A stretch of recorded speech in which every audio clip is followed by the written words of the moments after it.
sehingga dapat menyampaikan dengan kekuatan kuasa Allah pengurapan Roh Kudus, sehingga firman Tuhan akan tumbuh dan hidup dalam kehidupan kami, berbuah sehingga menghasilkan kemuliaan yang menyenangkan hati-Mu Tuhan. Terima kasih, terpuji Kau Tuhan. Kami sambut firman-Mu, kami berdoa dalam nama Yesus Kristus. Haleluya, amin. Silakan duduk.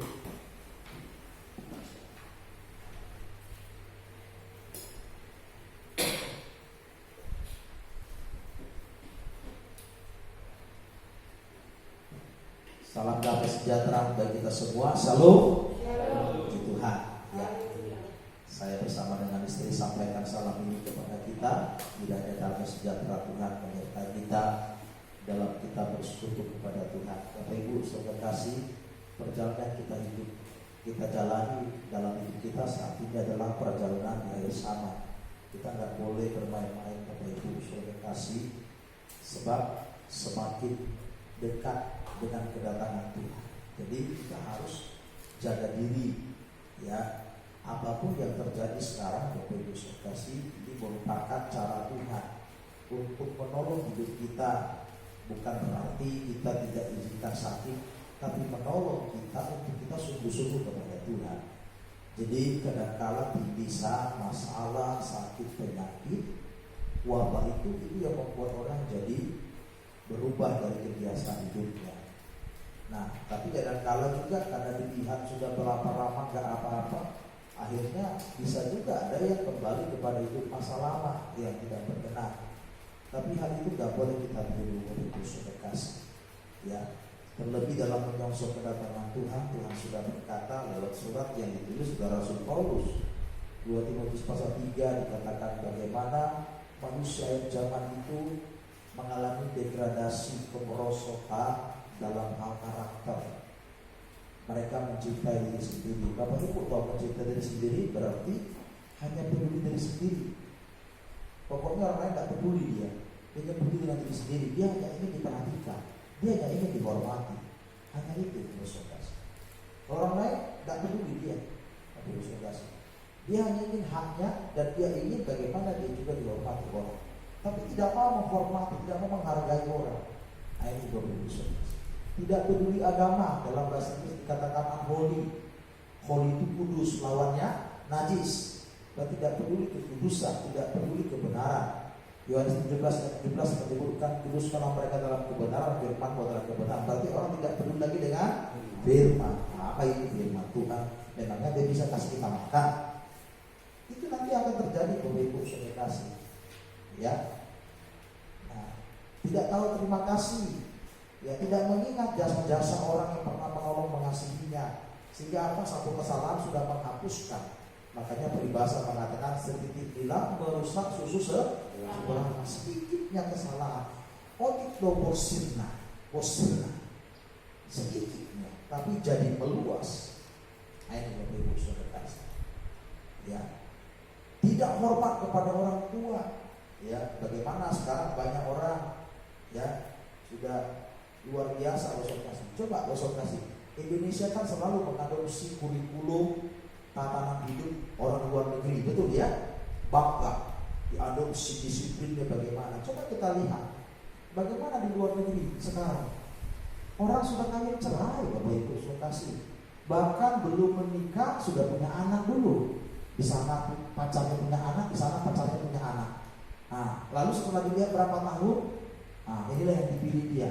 Yang sana dia tanggung jawab anaknya saja, karena itu anaknya. Bayangkan, Bu. Padahal kita merasa kalau kita adopsi dari luar negeri, hebat kurikulumnya, hebat cara hidupnya. Jadi ingat Bapak saudara, yang bisa merubah manusia itu adalah Tuhan lewat firman yang disampaikan kepada kehidupan kita. Jadi tidak bisa yang dunia ini merubah, justru dunia ini mempengaruhi. Maka dalam Roma pasal 12 dikatakan, janganlah kamu menjadi serupa dengan dunia, tetapi berubahlah.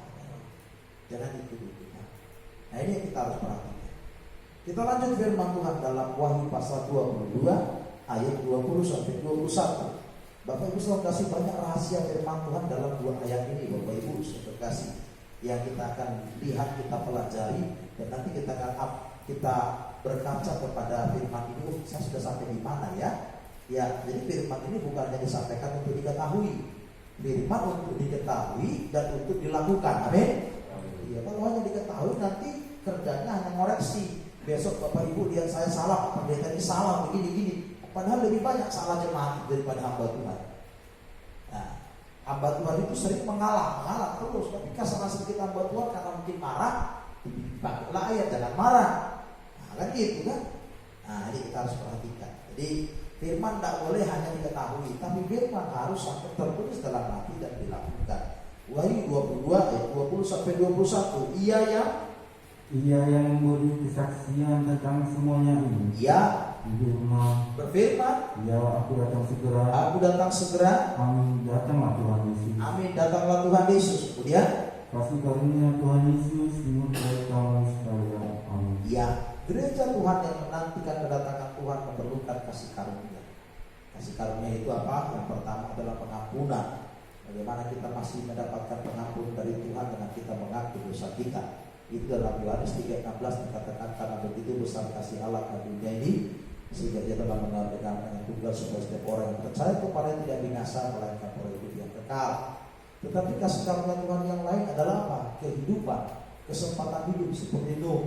Nuh tidak dihukum oleh Tuhan lewat air bah, karena dia mendapat kasih karunia. Itu disebutkan di dalam kitab Kejadian. Jadi bagaimana kita sudah melakukan dosa, tapi kita masih mendapat kesempatan hidup. Berarti itu kesempatan untuk kita bertobat. Itu Bapak-Ibu saudara. Ya, jadi ini kita harus mengerti. Lalu yang ketiga, kasih karunia Tuhan itu apa? Barang siapa ku kasih, dia ku tegur dan ku hajar. Dalam Wahyu 3:19. Artinya apa? Firman yang menegur. Nah, jadi kita selama kita hidup di dunia ini menanti orang, kita perlu teguran. Apa teguran itu? Berarti ada sesuatu yang salah, yang mau diperbaiki. Apa sih? Ya, cara hidup, cara perkataan, perbuatan, cara penilaian. Ya, kita ini kan walaupun kita seorang sudah sarjana, Bapak Ibu saudara kasih, tapi kalau kita jarang berbaur dengan orang, kita tidak mau berbaur dengan orang lain, kita nggak akan bisa mendapatkan suatu pengembangan dalam pemikiran. Malah justru orang yang tamat SMA jauh lebih berhikmat. Kenapa? Dia mau berbaur, dia mau belajar. Hanya saja dia tidak dapat kesempatan untuk kuliah karena tidak punya uang. Nah, ini Bapak Ibu saudara. Ada orang yang dapat kesempatan karena orang tuanya kaya, bisa membiayai. Tapi yang satu nggak bisa karena nggak punya uang, sehingga dia tamat SMA. Tapi dia bisa berpikir lebih hebat daripada orang yang tamat sarjana. Kenapa?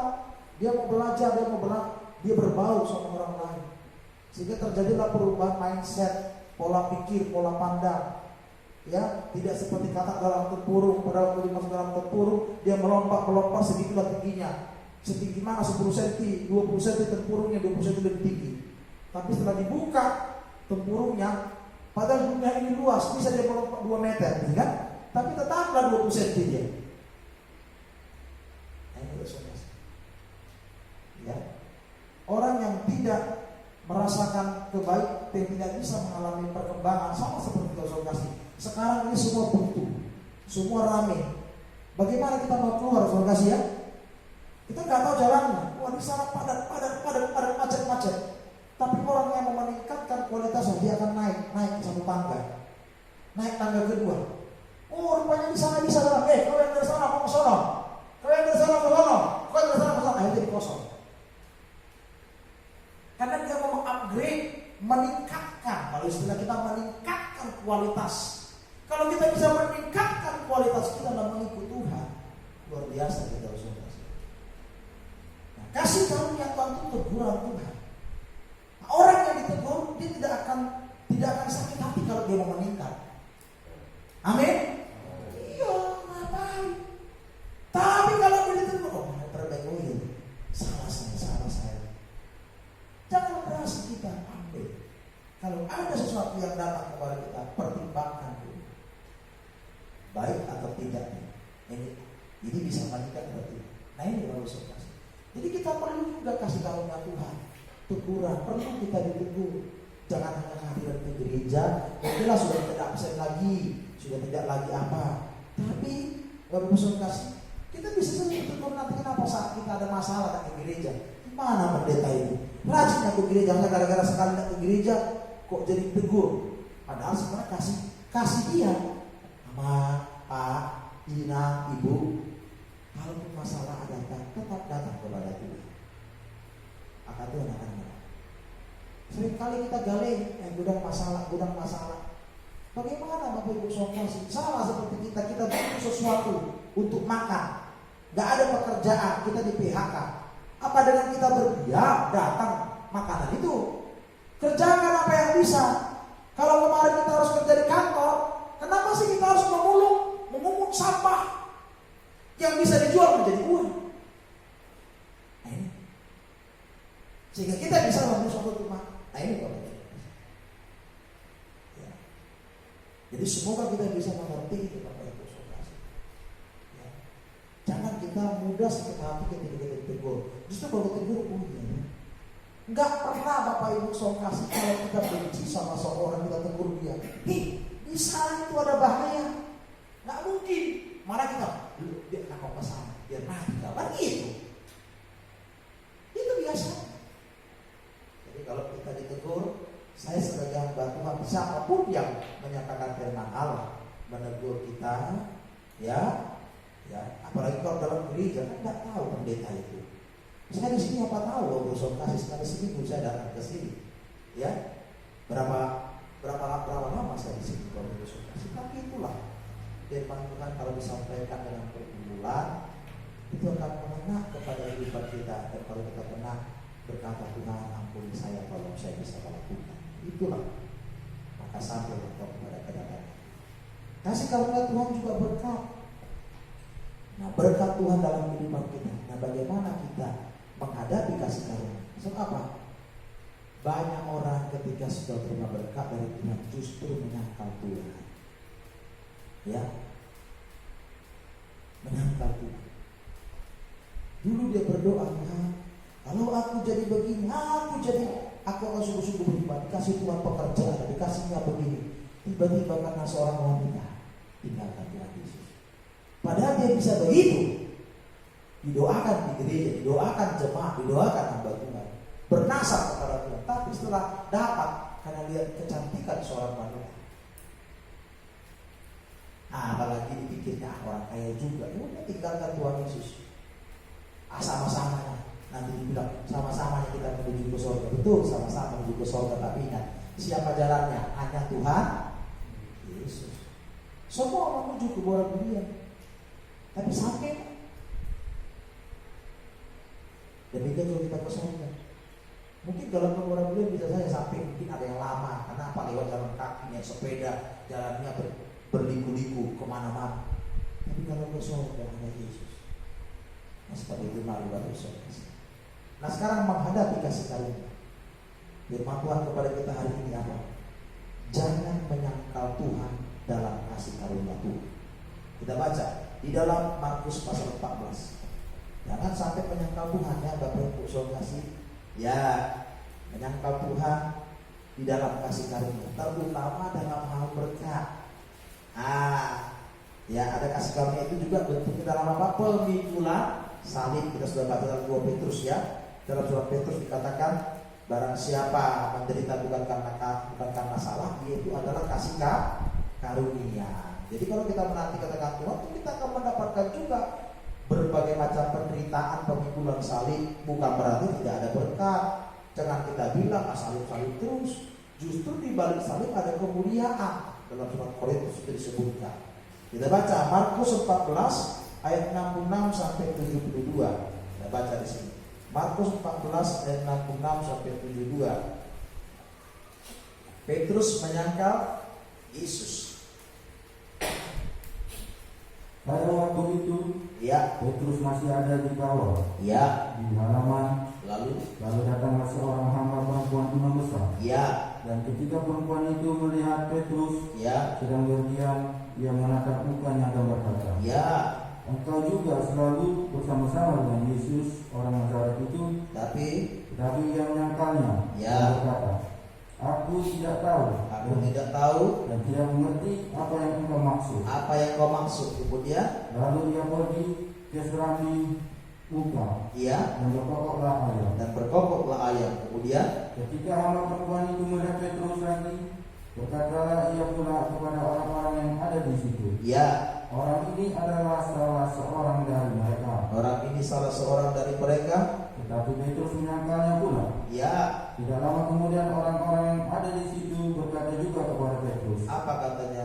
engkau ini pasti salah seorang dari mereka, Ya, apalagi engkau seorang Galilea. ya, Maka mulailah Petrus mengutuk dan bersumpah, ya, aku tidak kenal orang yang kamu sebut-sebut ini. ya.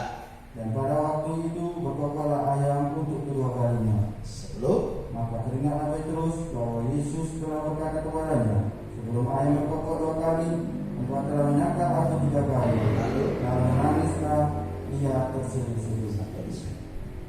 Petrus menyangkal Yesus. Apa kasih karunia yang sedang dihadapi Petrus? Bagaimana dia harus memikul salib dalam hidup Tuhan? Dalam surat Petrus disebutkan bagaimana kemarin ya, dalam 2 minggu lalu disebutkan kepada kita kasih karunia kepada Tuhan itu menderita bukan karena salah, tapi justru karena melakukan hal yang baik, yang benar. Kita dituduhkan yang tidak benar. Bagaimana mulut kita harus berdiam diri? Kita hanya menyerahkan kepada Tuhan. Kita dibenci tanpa alasan, kita dibalas dengan ketidakadilan, kita dijauhi, kita dibenci, dimusuhi. Nah ini Bapak Ibu Saudara, tanpa ada alasan. Yesus juga dibenci tanpa alasan. Nah ini Bapak Saudara. Nah bagaimana sikap kita menghadapinya?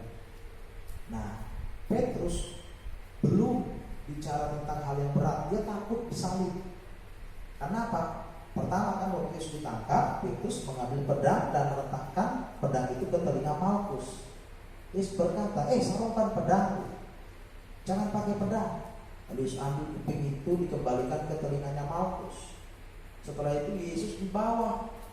Bapak Ibu Saudara, apa yang terjadi? Bagaimana setelah Yesus dibawa? Mereka lari semuanya. Nah, mereka boleh lihat di mana Yesus. Termasuk dari sini Petrus.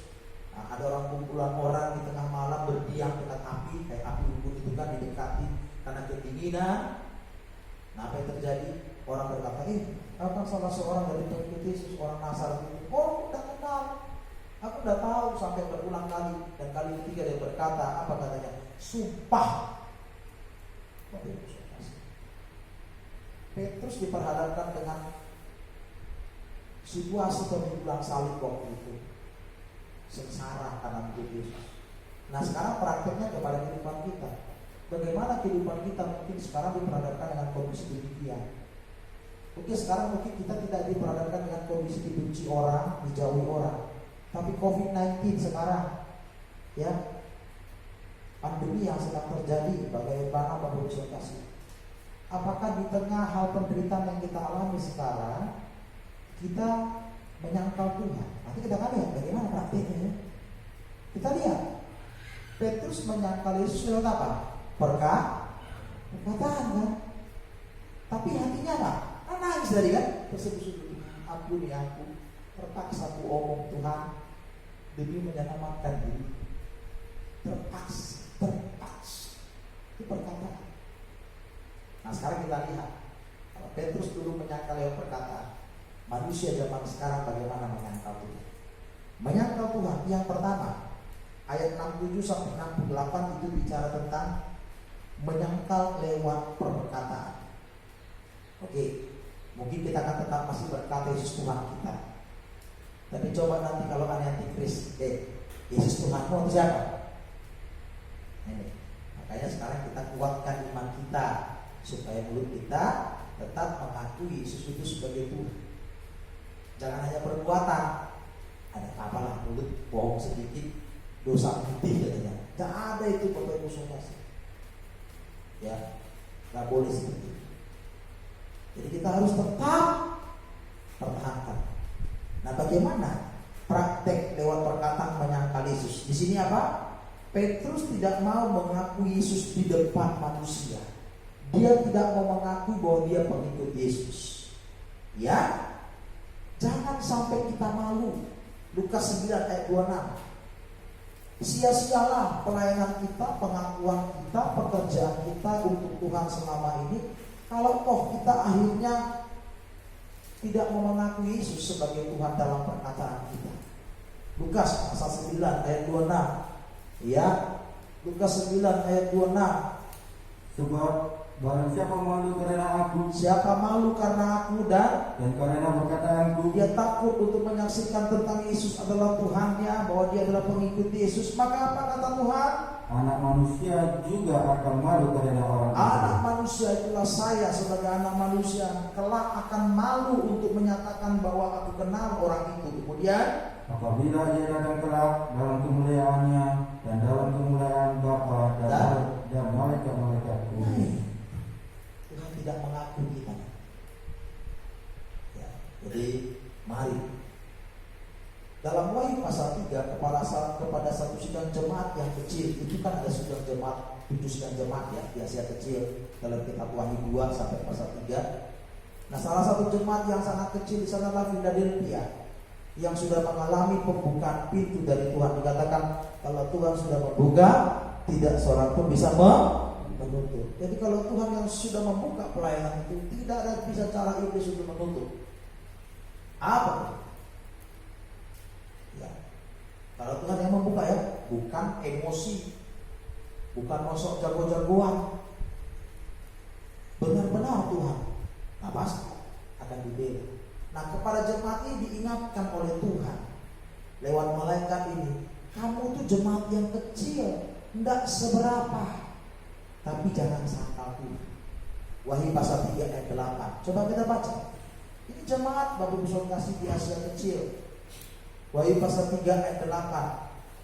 Aku tahu pekerjaanmu, katanya. Apa katanya? Ya. Aku tahu segala pekerjaanmu. Jemaat Philadelphia, bagaikan jemaat Pentakosta yang di Muara Budian. Jemaat Pentakosta Muara Budian, aku tahu pekerjaanmu. Tuhan lihat. Kemudian, lihatlah. Aku telah membuka pintu bagimu. Aku sudah buka jalan bagimu selama ini. Apa yang kau perlukan kubuka.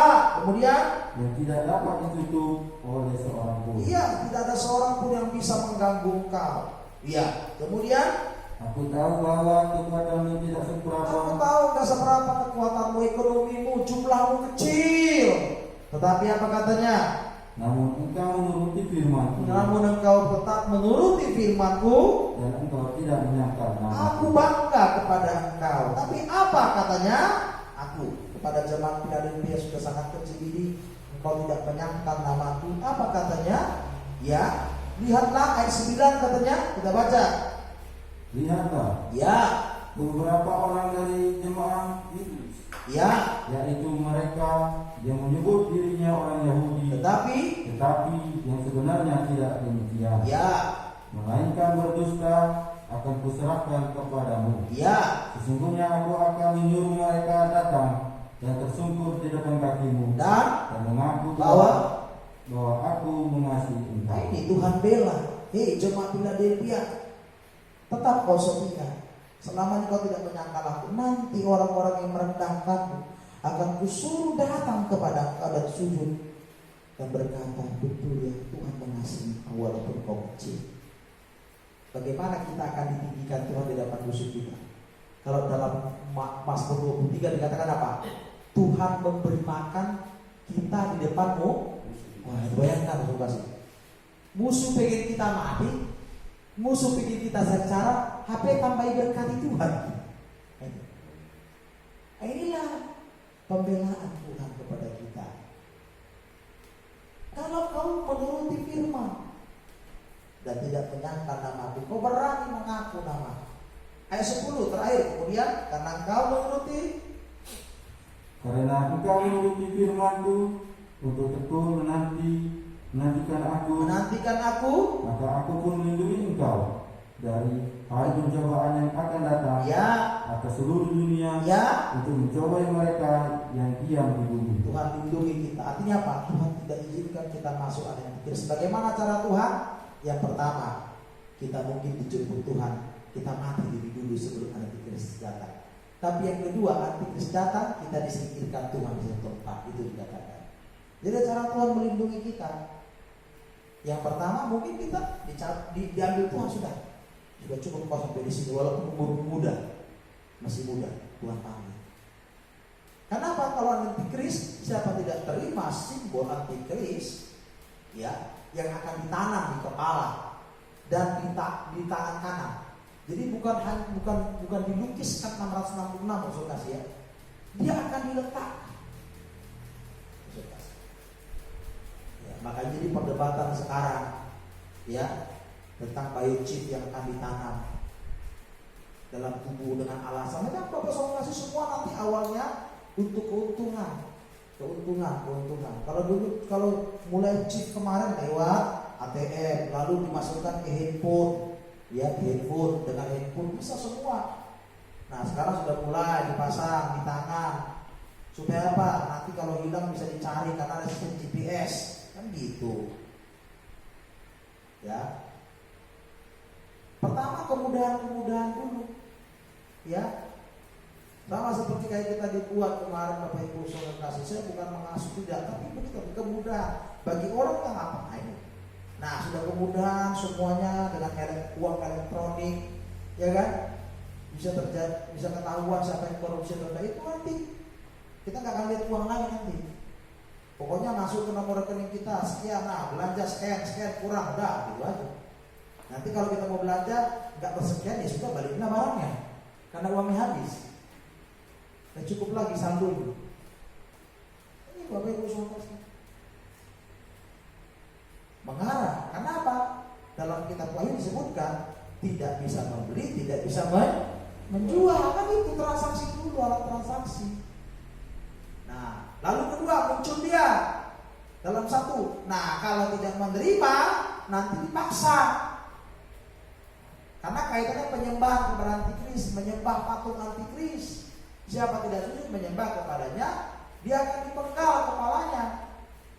Nah, bagi mereka yang tidak ketemu akan diburu, dicari-cari sama seperti Rasul Paulus dulu kan. Dia cari pengikut Yesus, dia ketemukan di sana, minta surat Pak, minta surat perintah penangkapan. Itu kerja Rasul Paulus dulu untuk membasmi semua pengikut Yesus. Demikian juga nanti berkonsultasi, kita akan dikejar-kejar. Jadi pertama kemudahan dulu semua orang terima, nah lalu mulai, nah dipaksakan. Kalau tidak mau tidak bisa membeli menjual. Kalau kita merasa masih bisa kok nanam ini itu, betul. Tapi seberapa lama kita bisa bertahan? Nggak bisa naik pesawat, karena naik pesawat harus pakai ini. Memang banyak sekarang persepsi orang, tapi kita kembali kepada firman Allah. Dia diletakkan di dada dan diletakkan di tangan kanan. Dan itu kaitan dengan apa? Simbol jual beli transaksi. Yang kedua nanti terakhir muncul pemimpin yang antikris, kaitan dengan agama dan ajaran. Siapa tidak menerima, dia akan dipenggal kepala. Nah kalau kita mempertahankan nama Yesus, siapa kepala kita dipenggal karena kita ketangkap. Makanya ada cara Tuhan melindungi kita. Nah itu Bapak Ibu Saudara kasih. Jadi mari kita yang pertama jangan sampai mulut kita berdusta seperti Petrus. Tidak kenal. Seringkali kita rela berdusta, ya berdusta hanya untuk sesuatu menyelamatkan kita. Uang itu. Kalau mungkin pernah dulu kita kerjakan sekarang tidak, jangan lakukan lagi. Amsal pasal yang 12 ayat 22. Sebab dusta itu, ya dikatakan apa? Itu adalah sesuatu yang tidak berkenan di mata Tuhan. Amsal 12 ayat 22. Apa dikatakan di sana? Ya.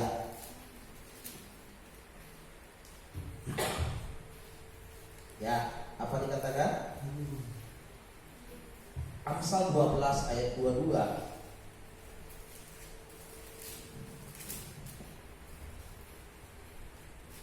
Orang yang dusta bibirnya adalah kekejian bagi Tuhan. Adalah kekejian bagi Tuhan. Kemudian, tetapi orang yang berlaku setia dikenangnya.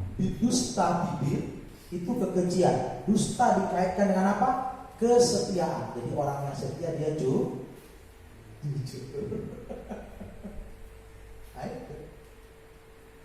Ya, beda kesetiaan yang untuk sesaat karena kepentingan, tapi setia itu dikaitkan dengan jujur. Nah, mari kita Bapak Ibu Saudara kasih. Yang pertama, jaga jangan sampai kita kita tidak menyangkal Tuhan lewat perkataan.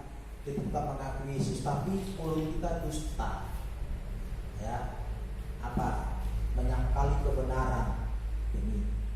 Pada Yesus, Titus 1 ayat 16. Tadi perkataan, sekarang perbuatan. Nah, nanti ini kalau kau muda bisa bersaksi sama yang lain, catat firman Tuhan, jadi oh mana kau gereja dengan pengajar. Itulah cara Tuhan nanti bisa bertambah-tambah kita berkonsultasi. Ya, jadi kita belajar. Ya, nggak bisa kita ini konsultasi mau hafal semuanya konsultasi, tapi dengan kita ini, nah contoh nanti ternyata disuruh pemerintah kita tidak boleh beribadah di gereja dulu. Nah kita mau ikut online, ternyata kuota terbatas, apalagi sinyal, lampu mati. Ya mau nggak mau catatan kita baca, menguatkan kita. Kita baca firman Tuhan, catatan kita berdoa. Itulah. Nah, itu ya. Itu 1 ayat 16. Apa katanya? Mereka mengaku mengenal Allah. Ya. Tetapi dengan perbuatan mereka menyangkal Dia. Nah, jadi kedua apa? Menyangkal Tuhan lewat perbuatan. Mana? Apa praktek menyangkal Tuhan lewat perbuatan? Apa itu? Selanjutnya? Mereka keji. 1, keji. Jadi orang yang melakukan kekejian di mata Tuhan itu menyangkal Tuhan lewat perbuatan.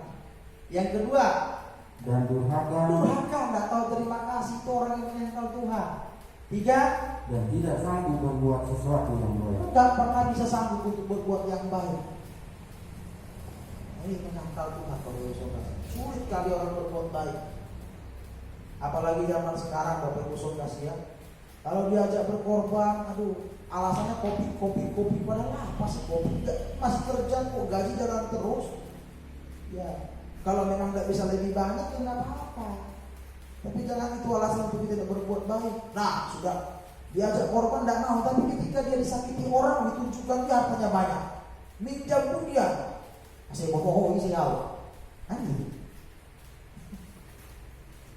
Di palea-lea dia rendahkan orang dia, ditunjukkan kehebatan. Ini Bapak Ibu Saudara. Diajak dengan kondisi yang baik nggak bisa, banyak alasan. Bapak Ibu Saudara. Tapi ketika sudah direndahkan orang, ditunjukkan dia hebatnya dia. Mau pikir aku tidak bisa lawan? Nah, ini Bapak Ibu Saudara. Ada banyak orang seperti itu Bapak Ibu Saudara. Tapi kita bukan orang demikian. Amin. Jangan sampai itu, doakan Bapak Ibu Saudara. Tuhan jangan sampai aku menyangkal Tuhan durhaka atau durhaka. Lupa dengan segala kebaikan Tuhan, lupa ditolong orang. Makanya nih Bapak Ibu Saudara kasih, kita ini kalau sudah ditolong orang harus ingat ya, ibu saya menasihatkan kami anak-anaknya, kalian dapat dari orang tua apa dibilang Ito. Jadi kalau orang kopi saya itu panggil mama saya itu Ito, nggak dipanggil guruku Ito, orang lain dipanggilnya Ito katanya mulu adong sampai air pegang anak segala air tuh ikon ingotor. Apalagi saat kita meluas sedang haus sekali, ingat haus sumber hidup. Supaya apa? Supaya ketika ada persoalan, boleh persoalan ada di antaramu, tapi itu tidak membuat engkau jadi retak dengan luar biasa, dan kau tidak membalas. Ini Bapak Ibu Saudara. Jadi kalau ada 1 gelas air saja dikasih sama kau, ingat. Nah, inilah Bapak Ibu Saudara. Kita maka tadi perumpamaan yang kisah yang saya sampaikan awal tadi, setitik nila sedikitnya rusak susu sebelah. Ya, ini yang harus kita hati-hati. Ya, makanya kaum muda juga saya sampaikan kepada kita, jangan kita jadi sakit hati kalau kita tidak jadi menikah dengan pasangan hidup kita yang sudah kita pacaran. Kenapa? Dulu waktu di gereja berteman dengan baik, lama-lama bertahun-tahun tumbuh rasa suka, akhirnya sama-sama suka. Namun karena orang tua tidak setuju. Kenapa? Mungkin si A sudah ada perjanjian dulu dengan yang lain. Ikokoda, helaku, kan gitu. Biasa orang tua gitu. Harus kau yang jadi menantu laki-laki ya. Kau jadi parumenku. Itu sudah diomongkan waktu kecil karena saking baiknya. Nah anak-anaknya nggak tahu. Ternyata yang satu orang laki-laki ini dia mau dengar-dengar sama orang tuanya. Nah sudah ada perjanjian dengan ini. Tapi supaya jangan terpaksa, kau kenalanlah dulu dengan dia, kenalanlah dia. bertemu dengan dia. Ternyata cocok. Yang satu nggak disetujui, bagaimana? Yang satu memang cocok, yang kedua juga cocok. Tapi yang satu direstui, yang satu kurang. Bagaimana nih kamu? Kita harus direstui. Nah jadi bagaimana? Ya sudah, kalau nggak setuju berdoa. Kalau memang jodoh pasti jadi. Tapi kalau nggak jadi, berarti ada yang lebih baik. Tuhan kasih, amin. Itu pemuda. Sekarang ngomongnya amin. Tapi kalau sudah kejadian, apa yang terjadi? Pindah gereja lagi. Nah, itu. Ya, kita sama-sama sekolah minggu, kita sama-sama pemuda. Dalam perjalanan tumbuh rasa suka. Tapi orang tua, sebab apa? Berkat itu menurun lewat restu orang tua. Nah ini kadang-kadang pemuda nggak pikirkan ini. Makanya lihat usul kasih kalau nikah tidak direstui orang tua, apalagi terpaksa karena kawin lari. Nah sudah punya kemampuan, burju dia betul, tapi burjunya terpaksa. Berkatnya pun berbeda nanti, berbeda. Ya, harusnya tadi kau langsung cepat mendapat berkat, sekarang dicicil jadi lambat. Nah inilah tidak tahu terima kasih dari. Nah semoga di antara kita jangan jangan sampai di antara kita karena tidak jadi menikah, bukan jodoh jadi benci, jangan. Tuhan bilang musuh saja dikasih pilih sendiri. Ini prakteknya berat ini untuk kaum muda nanti. Kalau sekarang bisa bilang amin, kalau kenyataan nah itu nanti ya, nanti dijalin ya. Makanya perlu kehidupan kita terbuka mata, pikir, buka mindset ini ya. Saya juga kepada kaum muda bersolokasi, saya pernah sampaikan kepada dia ya, dia ikut tes TNI, tapi nggak sadar diri. Kenapa? Dia tes. Oh, dia rajin ibadah dulu, rajin ibadah luar biasa. Ikut tes TNI nggak lolos dia, akhirnya ngambek dia ke gereja. Balik apa? Kenapa nggak sadar diri? Kenapa sebelum dia tes dia punya tulang pernah patah. Sedangkan orang saja yang tidak ada cacat apa-apa, dicari dia bentuk tulangnya ini sesuai nggak ukurannya, bagaimana ini bengkoknya bagaimana? Itu sudah. Jangan memaksakan diri. Ada yang sekarang sudah sampai 3 kali dia putus asa. Saya panggil dia anak yatim bersolokasi. Jadi waktu kelas berapa SD, masih SD dia bapaknya meninggal. Bapaknya meninggal. Akhirnya dia kerja sambil jaga internet warnet. Itulah dia bisa sekolah, mamanya kerja, ya solokasi. Saya bilang kau datang ke gereja. Saya bilang, doain saya ya. Saya doain kau, tapi kau jangan paksakan dulu ya, harus dibayar. Yuk, setiap ketemu MKM dong, harga mati. 3 tahun dia ikut, tak lolos. Pertama dia gagal di tulang, tapi nggak pernah jatuh, nggak ada apa. Nanti tulangnya agak bengkok katanya. Dia ikut lagi tes tahun depan, lolos dia lewat tulang nggak ada apa-apa.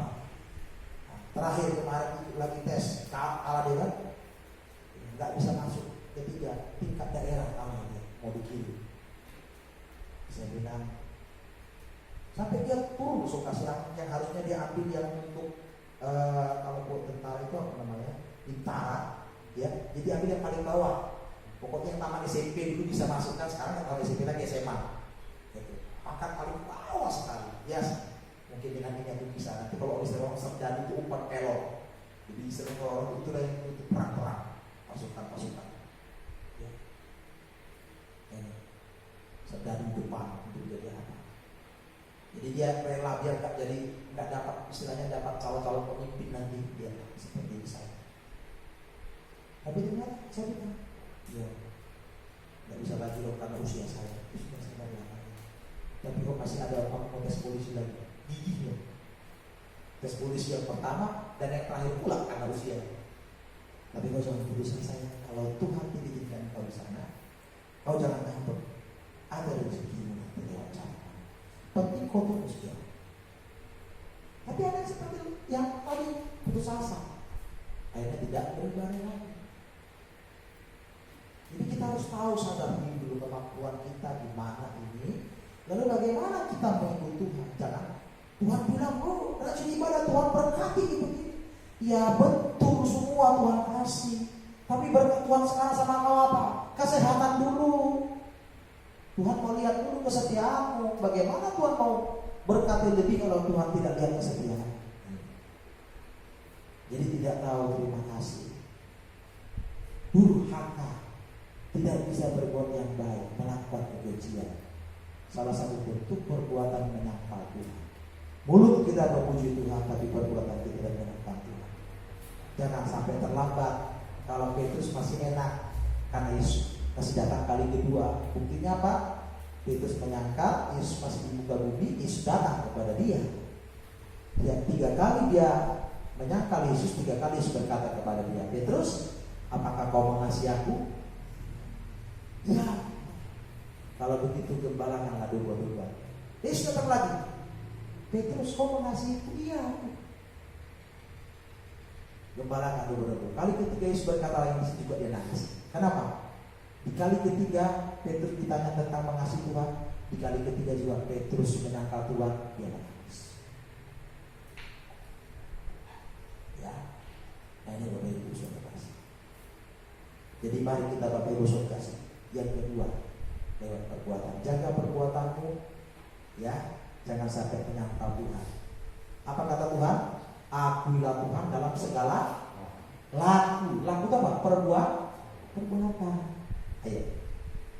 Bagaimana kita ini pengikut Kristus? Oh, pengikut Kristus itu suka mengampuni, mengasihi. Itu bertohu rubah partai takosnya lagi. Para pengajar, ya, yang jahat dibalas dengan yang baik, tetap mengalah. Ya, kita serahkan sama Tuhan. Memang gak mudah prakteknya, saudara kasih ya. Kita dengar enak.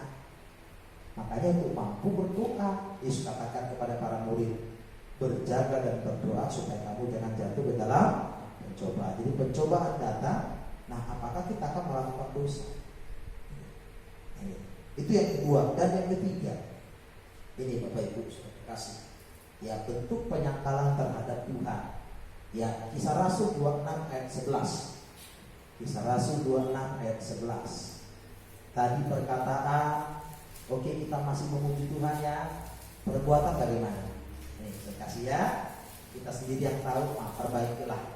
Ya, perbaikilah. Seperti Petrus dia menangis, Tuhan ampuni saya.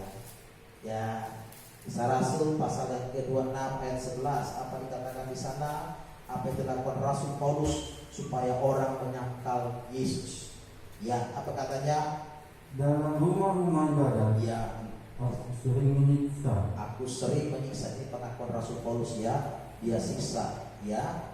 Menyiksa mereka dan Menyiksa orang-orang yang mengikuti Yesus dengan tujuan apa? dan memaksanya untuk menyangkal imannya. Menyangkal imannya dan dalam amarah yang meluap-luap, aku mengejar mereka. bahkan Sampai ke kota-kota asing. Jadi pekerjaan Paulus sebelum dia menjadi rasul, namanya Saulus ya. Pekerjaan dia adalah mengejar orang-orang. Dibilang, kau jangan percaya sama Yesus ya. Ikuti ajaran kita. Itu bukan Mesias yang kita nanti. Kalau tidak, dihukum. Sangkal iman. Jadi ketiga apa? Penyangkalan iman sampai kita tidak mengakui Yesus lagi sebagai Tuhan. Kalau tadi hanya di mulut demi keselamatan. Praktek menyangkal iman adalah tinggalkan Tuhan Yesus. Ya, jangan sampai ya.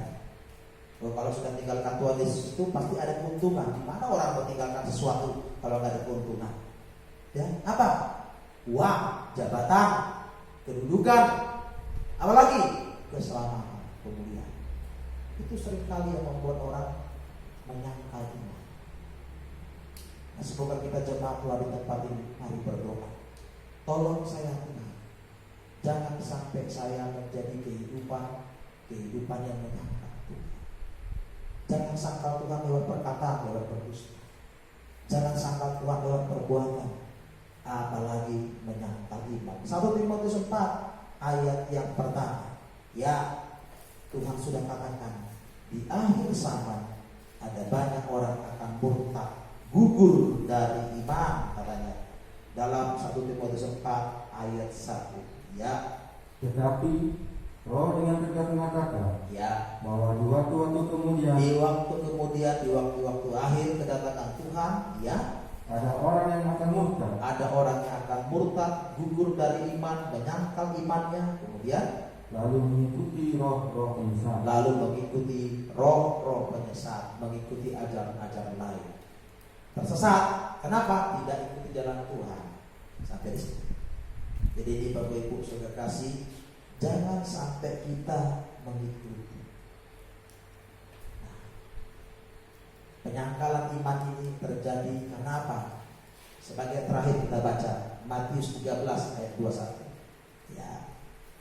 Matius pasal 13 ayat 21. Bagaimana orang bisa menyangkal Tuhan? Kenapa sampai menyangkal imannya? Ini yang terjadi. Matius 13 ayat 21 tentang perumpamaan tentang benih yang ditabur. Apa katanya? Tetapi ia tidak berakar. Benih yang ditabur itu tidak berakar dan tahan sebentar saja. Hanya sebentar saja.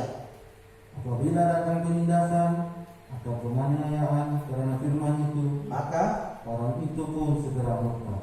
Ada orang tertindas karena firman, karena mengikuti Tuhan Yesus. Ya, penganiaya. Ya, apa yang terjadi? Mereka tinggalkan Tuhan Yesus.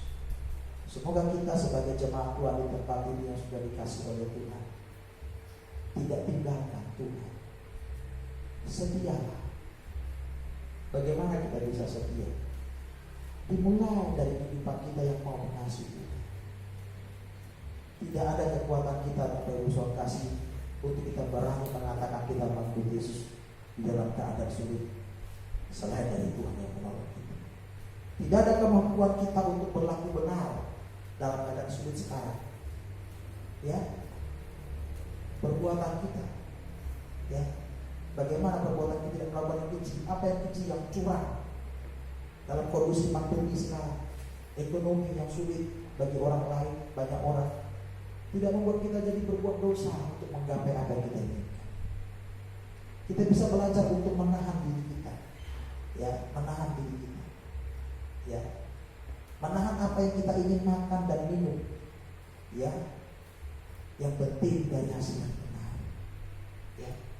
Ini Bapak Ibu Saudara, dalam kondisi sekarang sampai kepada nanti penyangkalan iman, penganiayaan. Semoga kita bisa mengerti. Mari kita bangkit berdiri. Kita mau kepada Tuhan, Tuhan tolong saya. Kau sudah berkati saya, Kau sudah selamatkan saya. Kau beri saya nafas kehidupan, kasih karunia. Kau beri firman. Jangan saya sampai menyangkal Engkau. Kita akan muncul kepada Tuhan. Tuhan tolong saya supaya saya setia. Setia sampai. Ikutlah Tuhan dalam kesetiaan. Jadi kalau sekarang kita masih banyak alasan, saya tidak yakin kita bisa mampu bertahan menghadapi pencobaan yang besar, penganiayaan yang besar. Jadi mari sekarang cintailah Tuhan, kasihi Tuhan dengan sungguh-sungguh, setia. Haleluya. Angkat ya dengan penyebar, ya ada penyebar kita ambil. Setia sampai mati. Setia sampai mati.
setia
salib, kasih karunia yang diperhadapkan kepada kami. Dan dia harus tetap setia kepada Tuhan, tidak menyangkal Engkau Tuhan. Terima kasih untuk kebaikan-Mu kepada kami. Terima kasih Tuhan untuk pertolongan-Mu. Engkau Tuhan tidak pernah biarkan kami. Engkau Tuhan mengasih setiap kiriman kami. Tuhan, saatnya kami akan bersekutu dengan tubuh dan darah mulia perjamuan suci. Kami mohon Kau sebagai imam besar memperdamaikan kami, menyucikan kami. Jangan sampai perbuatan kami Tuhan menyangkal Engkau lagi ya Tuhan. Terima kasih, kami berdoa menyambut perjamuan suci dalam nama Yesus Kristus. Haleluya. Amin. Silakan duduk, kita akan mengambil masing-masing tubuh dan darah Kristus, mengangkat pujian kepada Tuhan. Salibnya selamanya.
Itu bahwa Tuhan Yesus pada malam waktu dia diserahkan mengambil roti, dan sesudah itu ia mengucap syukur atasnya, ia memecah-mecahkan dan berkata, inilah tubuhku yang diserahkan bagi kamu, perbuatlah ini menjadi peringatan akan aku. Kita makan bersama dalam nama Tuhan Yesus Kristus. Amin.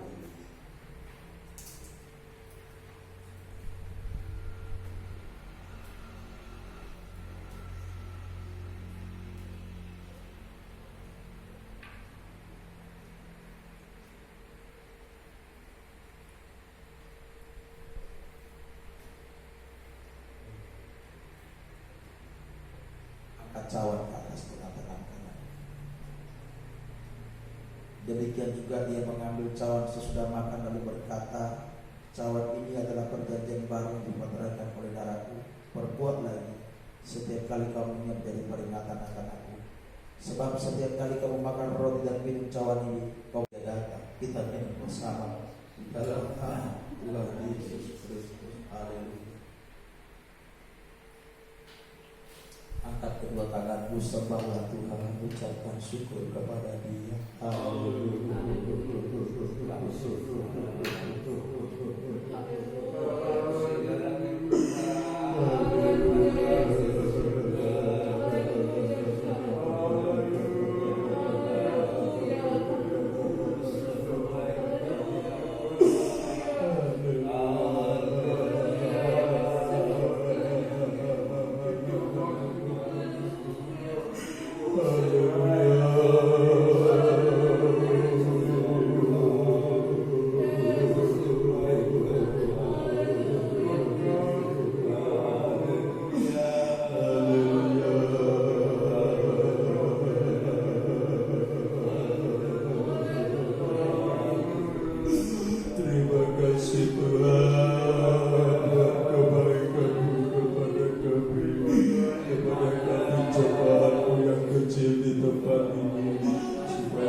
Setia kepada Engkau, tetap melakukan dan mencari kehendak-Mu, tetap berharap hanya kepada Engkau Tuhan.